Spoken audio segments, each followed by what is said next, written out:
जी, हम लोग यहाँ पर बात करेंगे ये एक सवाल था बहुत ही प्यारा सवाल मुझे लगा और मुझे ये सवाल एक्चुअली एक ने नहीं कुछ मेरे ख़्याल से 5-6 शायद लोगों ने ज़रूर पूछा था मुझसे ये सवाल।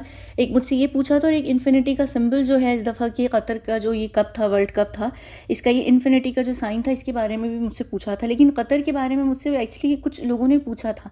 इनका नाम और सरनेम मैंने इसलिए हाइड कर दिया क्योंकि मेरे पास इनका वो नहीं था, मुझे पता नहीं था कि ये इनको बुरा लगेगा या अच्छा लगेगा, इसलिए मैंने हाइड कर दिए। इन्होंने मुझसे ये पूछा कि ऐसे कैसे हो सकता है कि एक आंख वाला ग्रुप ऐसे होस्ट कंट्री को चूज़ करे जो प्रो फ़लस्तीनी है ना कि प्रो इज़राइली है, क्योंकि एक आंख वाला जो ग्रुप है वो असल में इज़राइल के अंडर है। इज़राइल उसको ऑपरेट करता है, उसका जो फ्रंट मैन है वो यूएसए है। लेकिन असल में जो सारे ज्यूश लोग हैं, जो सारी दुनिया की बड़ी 10 फैमिलीज़ हैं, वो सब यहूदी हैं। तो ऐसे कैसे हो सकता है कि वो एक ऐसे होस्ट कंट्री को लें ऐसे इवेंट के लिए जिसको वो खुद ऑर्गेनाइज़ करते हैं, जिसको वो खुद कंट्रोल करते हैं। तो ये कैसे पॉसिबल है? इसका बड़ा सिंपल सा सवाल है, लेकिन ये जवाब है लेकिन ये सवाल बहुत अच्छा है। अब देखिए कतर का क्या था, कुछ सालों पहले कतर को आइसोलेट कर दिया गया था जीसीसी के द्वारा। पूरे जीसीसी ने आइसोलेट किया था और कतर को बहुत ज़्यादा नुकसान हुआ था, फाइनेंशियली भी, इकोनॉमिकली भी।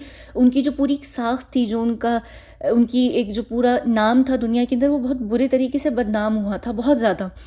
तो उस वजह से यहाँ पर उनको ये मौका दिया गया है। इस वजह से भी दिया गया है कि अभी मैंने आप लोगों को पहले भी बताया है कि दुनिया के अंदर 2 कल्ट ग्रुप हैं।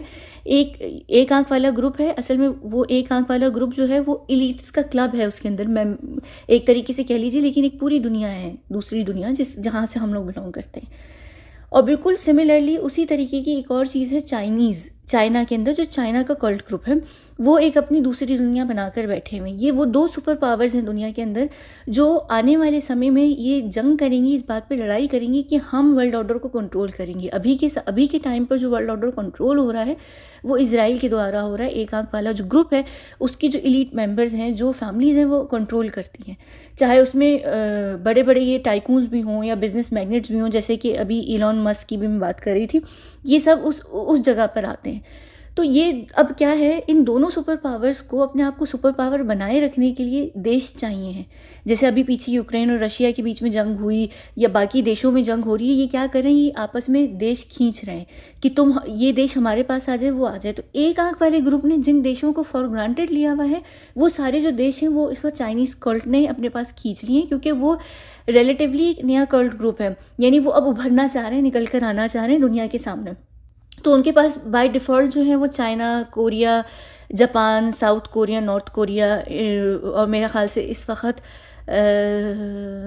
हाँ, एक्चुअली यही 3-4 हैं जो उनके पास हैं। उसके अलावा अब जो है उनके पास टर्की है, रशिया है और उनके पास पाकिस्तान है। यहाँ पर ईरान जो है वो बीच में फंसा हुआ है। ईरान दोनों तरफ नहीं जा रहा, तो जो देश दोनों तरफ नहीं जाते उनके बीच में जंग हो जाती है, उन देशों में जंग हो जाती है।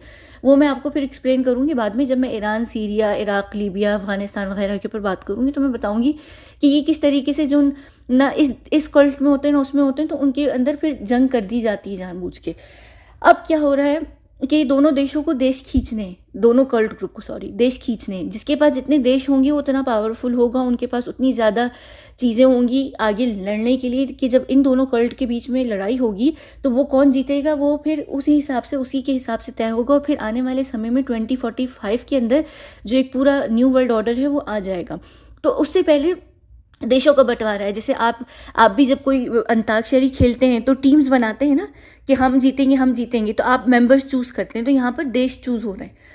अब क्या है कि इस वक्त इजराइल को पता है कि कतर जो था वो फॉर ग्रांटेड ले लिया गया था हमारी तरफ से, पूरे जीसीसी ने उसको आइसोलेट कर दिया था हमारे कहने पे। तो अब क्या था, कतर इस वक्त बहुत ही ज़्यादा पोजीशन पे था जहाँ पर उसको चाइनीज़ कल्ट ग्रुप वाले खींच लेते, अपनी तरफ खींच लेते। तो उन्होंने क्या किया कि इससे पहले कि वो खींच लें इस देश को, जो इतना पावरफुल देश है हर लिहाज से, तो हम उसको अपनी तरफ ले आते हैं। अब उसके लिए उन्होंने क्या किया कि वो सबसे पहले जो आइसोलेशन थी वो ख़त्म करवाई, उसके बाद उनको ये पुरस्कार दिया कि वर्ल्ड कप जो है वो तुम लोग होस्ट करोगे। तो यहाँ पर ये थोड़ा सा जो डैमेज हुआ फ़लस्तीन के नाम पर, वो कोई इतना बड़ा डैमेज नहीं है कि वो रिपेयर नहीं हो सकता।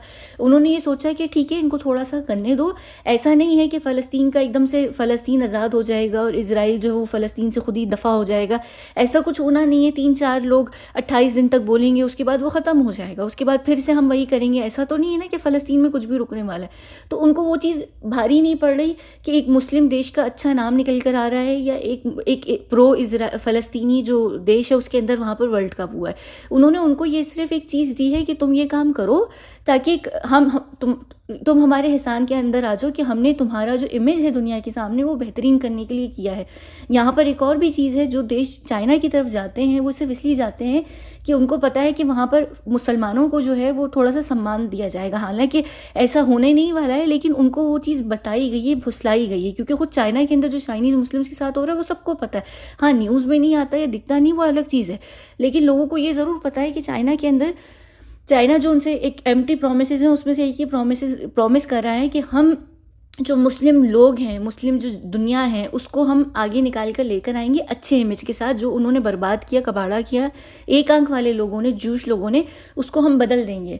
तो वो उस प्रॉमिस की वजह से वो उधर भी जा रहे हैं वहाँ पर। तो अभी इस वक्त क्या था, कतर, उनको बहुत डर था कि कतर निकल ना जाए, क्योंकि कतर जो है वो सारे GCC के अंदर, सऊदी अरब को लोग एक्चुअली बहुत स्ट्रिक्ट समझते हैं। सऊदी अरब बहुत डिफरेंट हो चुका है, अब सऊदी अरब जैसा नहीं रहा, लेकिन कतर स्टिल जो है वो बहुत ही ज़्यादा इस सेंस में कि वो अभी तक प्रो फ़लस्तीनी है। अभी भी उनके पास बहुत सारी चीज़ें जो हैं वो हराम है या फॉरबिडन है उनके देश के अंदर, वो उसको खोल नहीं रहे हैं, क्योंकि वो जो GCC है, एक्चुअली पूरा का पूरा GCC है, सवाए मेरे ख्याल से यूनाइटेड अरब एमिरेट्स को छोड़कर, वो सेक्युलर नहीं है ऑफिशियल लेवल पर भी।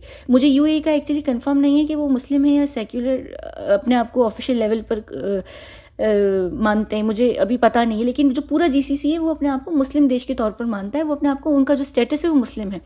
तो उनको ये था कि उसमें जो सबसे ज़्यादा कटर, आप लोगों के लिए तो खैर कटर बहुत नेगेटिव शब्द है, लेकिन जो सबसे ज़्यादा प्रॉपर मुस्लिम है उनको खींच लो अपनी तरफ, ताकि वो उधर ना जा सकें। बाकी सबको तो हम भिला फुसला के अपनी तरफ कहीं ना कहीं से ले आएंगे। तो ये जो था, सिर्फ उनको एक तरीके से बेट डाली गई थी कि ये तुम लो और हम तुम्हें अपने पास खींच के ले आएंगे, हम तुम्हें यूज़ करेंगे। तो यहाँ पर अब जो है इस वक्त कतर जो है वो फेंस के ऊपर, उसको समझ नहीं आ रहा कि मैं कहाँ जाऊँ। चाइना ने भी उससे बहुत सारे प्रोमिस किए हुए, लेकिन जो उसको एक इमेज बिल्डअप हो गया और इतना जो रेवेन्यू मिला, इतना पता नहीं कितना उन्होंने 8 बिलियन 28 दिन के अंदर कमाया है रेवेन्यू के अंदर। तो अब उनको ये हो गया कि हमारा इमेज यहाँ पर भी रहकर अच्छा हो सकता है, तो हम यहाँ से पंगा क्यों लें, जो ऑलरेडी इस वक्त एक स्टैब्लिश्ड कल्ट ग्रुप है और जो दुनिया को ऑलरेडी कंट्रोल कर रहे हैं। सिर्फ फ़र्क ये है कि अभी इन लोगों को ये अंदाज़ा नहीं है कि ये कल्ट ग्रुप एक्चुअली जो है वो ख़त्म हो जाएगा, ये चलेगा नहीं। यहाँ पर ये बात ऑलरेडी पता है सबको, ये डिसाइडेड भी है बहुत तरीके से, सबको पता है कि ये कल्ट ग्रुप जो है वो हटेगा और चाइना ही निकल कर आगे आएगा। लेकिन स्टिल जो है अभी बहुत सारे देश कहते हैं ना कि कोई नई चीज़ होती, लोग कतराते हैं, वो घबराते हैं, उनको ये होता है पता नहीं अगला ये उस तरीके से उठा भी पाएगा, ये नहीं कहीं ये ना हमारा इनसे भी रिलेशनशिप ख़राब हो जाए। तो वो क्या करते हैं, रिलेशंस को रखे रहने के लिए वो इसी जगह पर रह जाते हैं जो ऑलरेडी ट्राई एंड टेस्टेड चीज़ें होती हैं, तो वो इसी जगह पर रहने को ज़्यादा प्रेफर करेंगे। नई जगह पर सिर्फ वही लोग जाएंगे जिनको पूछा नहीं जा रहा है, जिनको संभाला नहीं जा रहा है, जिनको बहुत नीचे डाला हुआ है। तो इस वजह से अब कतर जो है वो इस साइड पर हो गया है। लेकिन अगर अब कतर इधर आ गया तो सऊदी अरब कंफर्म जो है वो चाइनीज़ कल्ट ग्रुप की तरफ चला जाएगा, क्योंकि यहाँ पर एक और चीज़ जंग है, कोल्ड वॉर है, वो है UAE और सऊदी अरब के बीच में। कहने को रिलेशनशिप्स बहुत अच्छे, उनके बहुत बेहतरीन रिलेशनशिप्स हैं।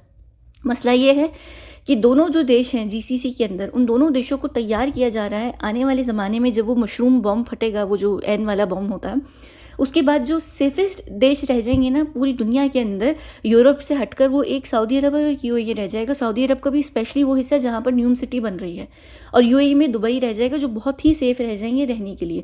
तो इन दोनों देशों को खींचने की प्लानिंग है यूरोप के अलावा। यूरोप में जो सेफ देश है, मैंने उसके ऊपर एक दफ़ा कुछ महीनों पहले वीडियो भी की थी। तो GCC के अंदर इन दो देशों को खींचेगा, एक आंख वाला ग्रुप खींचेगा, एक चाइनीज़ कल्ट ग्रुप वाला खींचेगा। दोनों को एक एक देश चाहिए कि कल को जब ये सारी चीज़ें हों तो हमारे कुछ लोग जो हैं इन देशों में भी जाकर रहें। तो ये अभी चीज़ होगी। तो UAE जो है वो तो कभी भी चाइनीज़ कल्ट की तरफ नहीं जाएगा, कभी भी नहीं जाएगा, क्योंकि UAE को जो बनाया ही है वो एक आंख वाले ग्रुप ने बनाया है। यूनाइटेड स्टेट्स ऑफ अमेरिका और यूनाइटेड स्टेट्स ऑफ एमिरेट्स, ये जो रखा गया है नाम, ये इसीलिए रखा गया था कि ये देश बनाया गया था सिर्फ इसीलिए कि इसको यूज़ किया जाएगा। जब भी कुछ ना होते हुए आज देख लीजिए 25-30 साल के अंदर यूएई कहाँ से कहाँ पहुँच गया, क्या बन गया, वो बिल्कुल अलग चीज़ हो गई। तो वो एक्चुअली जो उन्होंने बनाया था अपने अपने लिए बनाया था, एक लैंड का टुकड़ा लेकर उसमें इधर उधर से बर्मा से, इंडिया से और ओमानी लोगों को जमा कर कर एक देश बना दिया यूएई।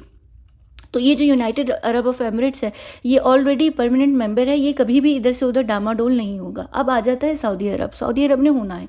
अब सऊदी अरब को ये लोग किस तरीके से बेट देंगे, कौन देगा, कौन कामयाब होगा, वो बात की बात है, वो बाद में पता चलेगा कि कौन होना है। कतर, फ़िलहाल कतर को इन्होंने बेट डाल दी है और ये वो कतर ने वो बेट ले ली है। वो इस वक्त मछली है जो वो उसको पुल कर कर अपनी तरफ लेकर आ सकते हैं। अगर कतर एक साइड पर इधर हो गया तो जो सऊदी अरब है वो फिर बहुत पॉसिबल उस चीज़ की बात होगी कि सऊदी अरब चाइनीज़ साइड पर चला जाएगा। तो ये जो बात थी ये थी, और ये इतना बड़ा कोई डैमेज नहीं था इनके लिए। फ़लस्तीन के ऊपर उसकी परचम हिलाना, उसकी फ्लैग्स, उसके झंडे लहराना, या लोगों का फ़लस्तीन के लिए नारे लगाना, या थोड़े बहुत जो इजरायली रिपोर्टर्स को कतर में लोगों ने बुरा भला कहा, या लोगों ने उनको जिस तरीके से धक्के मारे, यानी असल में धक्के फिज़िकली धक्के नहीं मारे लेकिन बातों से जिस तरीके से किक मारी, धक्के मारे हैं, तो वो उनके लिए डैमेज कोई इतना बड़ा डैमेज नहीं है। वो बहुत ही, यानी उसको वो कोई मैटर ही नहीं करता है उनके लिए। इवन वो इजरायलियों के लिए भी मैटर नहीं करता जो इजराइल की गवर्नमेंट है। जाहिर सी बात है कि वो जो इजरायली आए तो उनको तो बुरा लग रहा होगा, लेकिन ठीक है, वो डिज़र्व किया, वो उससे भी ज़्यादा चीज़ें डिज़र्व करते हैं। वो तो खैर, मैं खुद बहुत प्रो फ़लस्तीनी हूँ, ऐसा कोई वो है नहीं, तो मैं तो बिल्कुल भी मानती नहीं हूँ इसराइल को। मेरे हिसाब से दुनिया में सिर्फ आई से स्टार्ट होने वाले 8 देश हैं, जिसमें से आइसलैंड और इंडिया, इंडोनेशिया, आइवरी कोस्ट और पता नहीं इराक, ईरान वगैरह ही हैं। इसमें मेरे लिए तो इज़राइल नहीं आता, मैं एक्सेप्ट भी नहीं करती इज़राइल को, चाहे आप लोग करें या ना करें, वो आप लोगों की मर्ज़ी है। मैं हूँ बिल्कुल प्रो फ़लस्तीनी हूँ मैं हर हाल में, और इसका कोई लेना देना मेरे मज़हब से या किसी चीज़ से नहीं है। ये सिर्फ इंसानियत से, और जिनके पास बुद्धि है उनको पता है कि फ़लस्तीन के साथ हो क्या रहा है, नकबा क्या चीज़ है। खैर, उसके ऊपर अभी हम जा ही नहीं रहे, वो बात करने की ज़रूरत नहीं। और मैं चाहूँगी बड़े रिस्पेक्टफुली कि आप लोग कमेंट सेक्शन में इस बात पर बहस भी ना करें, क्योंकि कोई ज़रूरत नहीं है। हर इंसान की अपनी ओपिनियन हो सकती है, मेरी ओपिनियन ये है